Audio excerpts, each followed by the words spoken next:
One more thing. The Dallas Mavericks aren't done. They make another trade. Quentin Grimes goes to the Philadelphia 76ers for Caleb Martin. Are the Mavericks playing scared with their assets? Or is this kind of a good move? We'll talk about that and more in today's Locked On Mavs. I'm here because I have to be. Dallas is going to get a seat at the table. That's it. It's me versus the machine. Don't let his whiteness take away from his quickness. You can rest later. You're young. I never recovered here. Wait. One more thing. And you're welcome. You are still locked on to the Dallas Mavericks. My name is Nick Engstead, media member and NBA channel manager of the Locked On Podcast Network, your team every day. Super Bowl 59 is here. There's no better way to make every play more exciting than with FanDuel Sportsbook. New customers can bet $5, get $200 in bonus bets. That first bet wins. Download the app or head to FanDuel.com to get started today. Caleb Martin, the Dallas Maverick. Quentin Grimes. They just don't want me to be happy. They don't want me to be happy, chat. They don't want me to be happy. My guy, Quentin Grimes. And the second-round pick that was the 76ers goes back to the 76ers. It feels like it's that time of year. Teams are getting their picks back. The Bulls got their first-round pick back in the Levine deal. All right.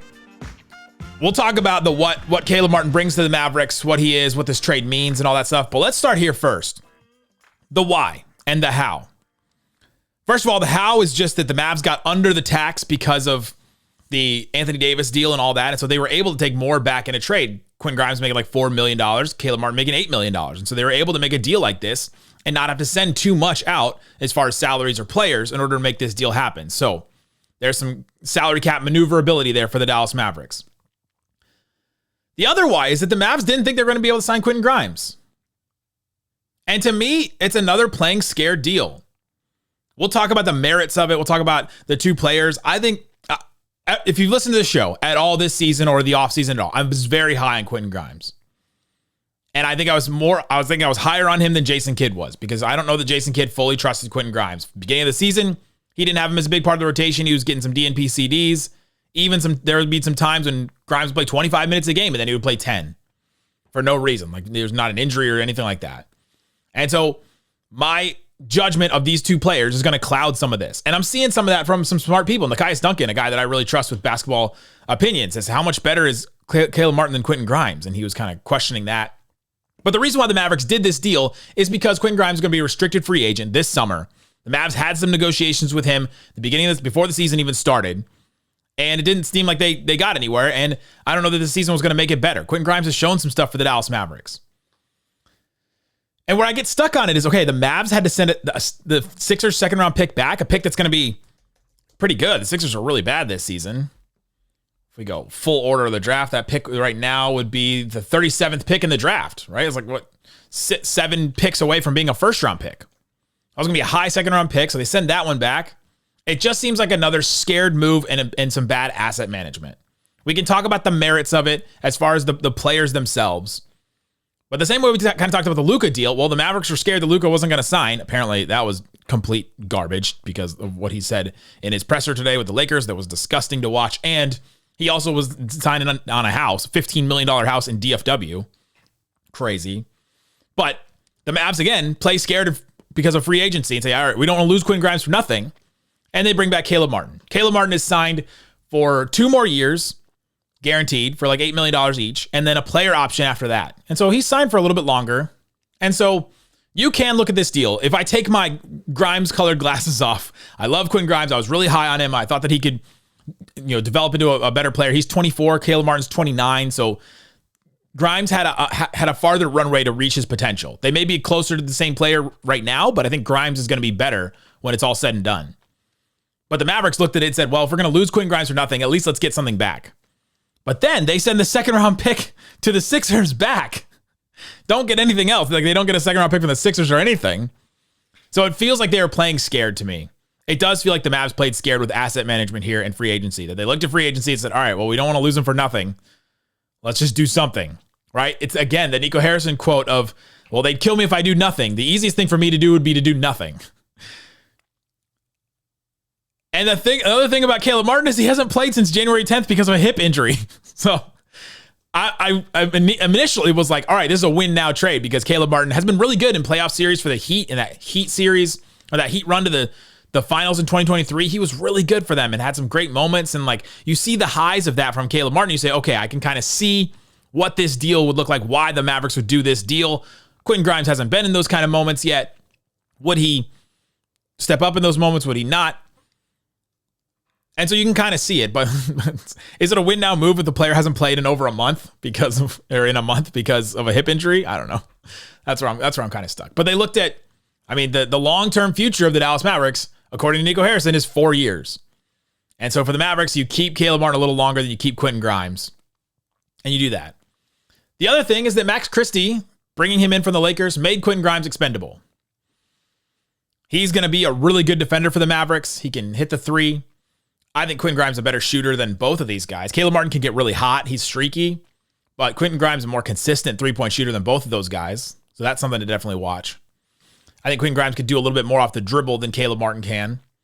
But I don't know the Mavs really ever trusted that. Again, with the Jason Kidd thing, I don't know that he ever fully embraced him. If you've listened to our post-game shows, that's a frustration point that I've had with Jason Kidd for a couple months. But Max Christie bringing him in made Grimes expendable. And so Caleb Martin, more of a 3 than a 2. Grimes, more of a 2 than a 3. Max Christie can do both. And so you bring him in, you get a guy that's a little longer term. And so that's where the Mavericks land on this one. And so my question now is, will Jason Kidd trust Caleb Martin more than Grimes? Will he trust Max Christie? Or will it be Martin plays over Christie? Then all of a sudden, all right, now I might have a problem, because I think Christie's a better defender than Caleb Martin. And so that's kind of where I stand on this. And that's kind of why I think the Mavericks did it, the how did they did it, and all that. Coming up, let's talk about Caleb Martin, the player. What are the Mavs bringing with him to Dallas? Let's talk about that and more coming up. If you don't believe, you shouldn't be here. Today's episode of Locked On Mavs brought to you by BetterHelp. What are some of the relationship green flags you have? We hear a lot about red flags in relationships. You look at, all right, why should I run away right now? Why should I leave this right now? But we're more focused on, what if we focus more on identifying the positive signs in people and relationships, like green flags? Therapy can help you do that. Therapy helps you develop healthy boundaries, improves your communication skills, and empowers you to set clear expectations and express your needs in relationship. Therapy provides tools for managing conflict in ways that strengthen your connections rather than break them down. So discover your relationship green flags with BetterHelp. Visit BetterHelp.com/LockedOnNBA today. Get 10% off your first month. That's BetterHelp, HELP.com/LockedOnNBA. Touche. Thanks for hanging out with us on Locked On Mavs. And one more thing, a bonus episode, emergency pod, I guess, because of the Quentin Grimes to the Philadelphia 76ers trade for Caleb Martin. We talked about the why and the how. Let's get into the what. Caleb Martin is a 29-year-old wing. He's 6'5". He shot 37% from three over the last 4 years on 3 a game. So role player, 3 and D coming in, gonna do some of the same things that Grimes was doing. According to Synergy, on his spot-up shots this season with the Sixers, and the Sixers have had a really terrible season. People are showing me like advanced stats from this season from Caleb Martin. I'm like, yeah, okay. The Sixers started 3-14. I don't know if I'm taking a lot of advanced stats from any player on that team and like evaluating them as that's what they are. If you play on a bad team, that's just gonna be bad for you. But he's ranked as a very good spot-up shooter for them this season, even with all those injuries and even with all that stuff. He was average or below average on everything else. So you're getting a 3 and D guy to come in. He's got playoff experience, like I mentioned before. He played on that 2023 Heat season, played all 23 games for him. Came off the bench and played 30 minutes. That's kind of wild for that run for the Miami Heat. That's kind of wild to have a player play 30 minutes off the bench.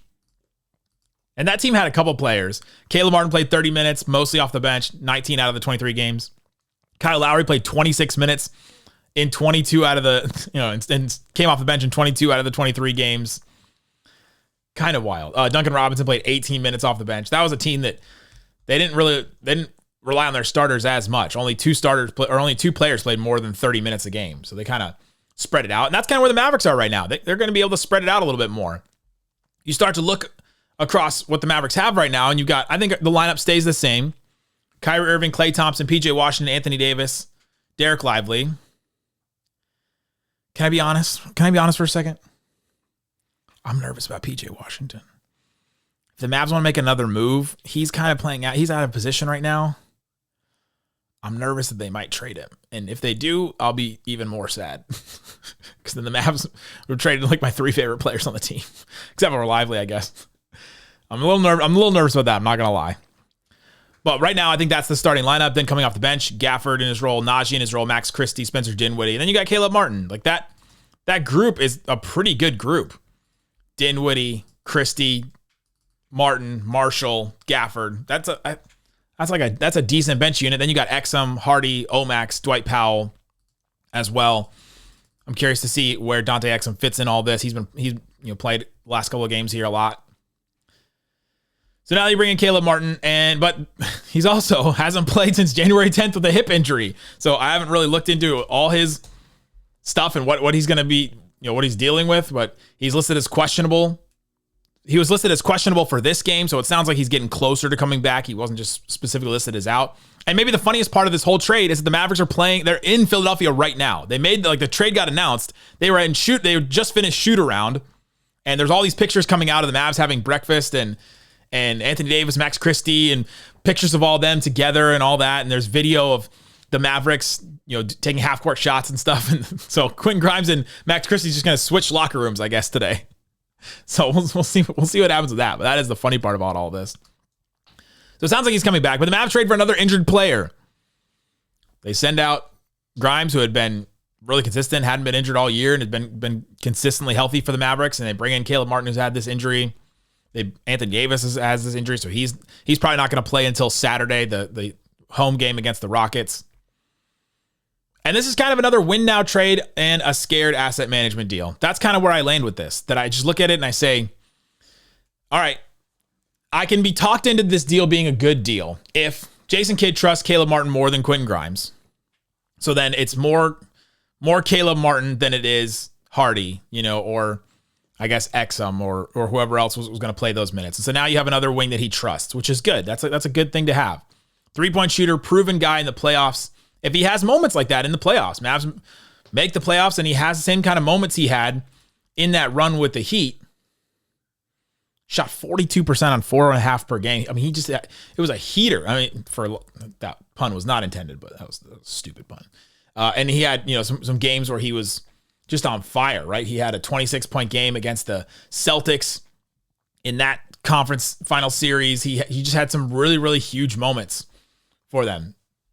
Yeah, he had the 21 point, I forgot about that one. The 21.15 rebound game in 40 minutes against the Celtics. The Heat lost that one by 1, but oh my gosh, 21 points, 15 boards, 26 points and 10 boards in the game that clinched the series. That was a game 7 for them.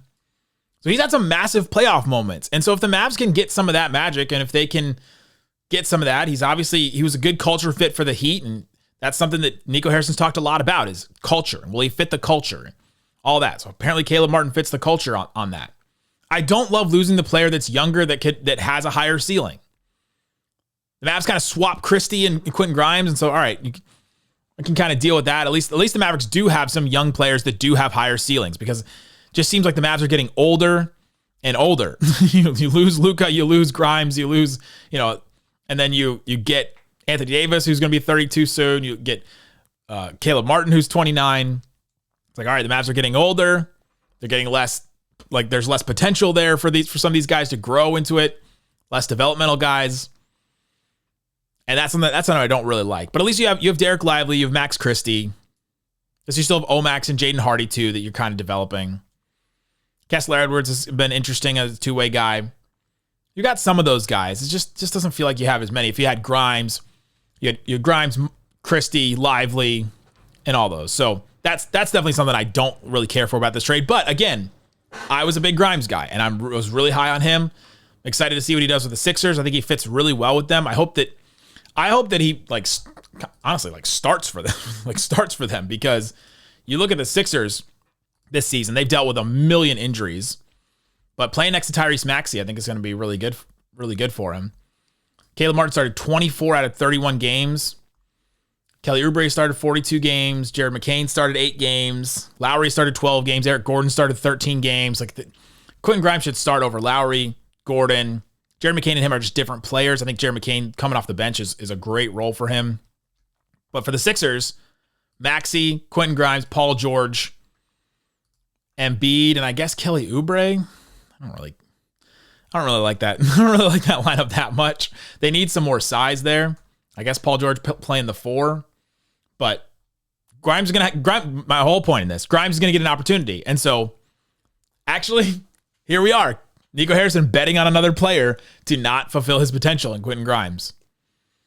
Saying, all right, we don't think he's going to reach his potential. We also don't think we're going to sign him. or it would be too expensive for us to do that. That's the other thing, is that they just thought they weren't going to be able to pay him in general, because they did believe in him, but they thought they believed in him so much that he was going to make too much money. So we're not going to know the answer to that, what they actually decided. But I think this trade can be okay. I don't like the Mavs giving up the younger player that has a higher ceiling and a second round pick for an older player that has 2 years left, yes, with a player option, and is definitely more cost controlled, but is dealing with an injury, like hasn't played in a month. Some question marks there, and so we'll see. We'll see on this one. That's my thoughts on the trade. Let us know what you think in the comment section. We'll be back with more. We've got more shows throughout the day. We got the squad show with all the Western Conference hosts joining together. Isaac did a one more thing that we got earlier today. We've got all kinds of stuff on this, so keep checking around the show. Guys, thanks for hanging out with us on Locked On Mavs. Subscribe if you're on YouTube or on the podcast. Keep us with you. We're still doing Mavs every single day. Thanks so much for listening to Locked On Mavs. Peace out.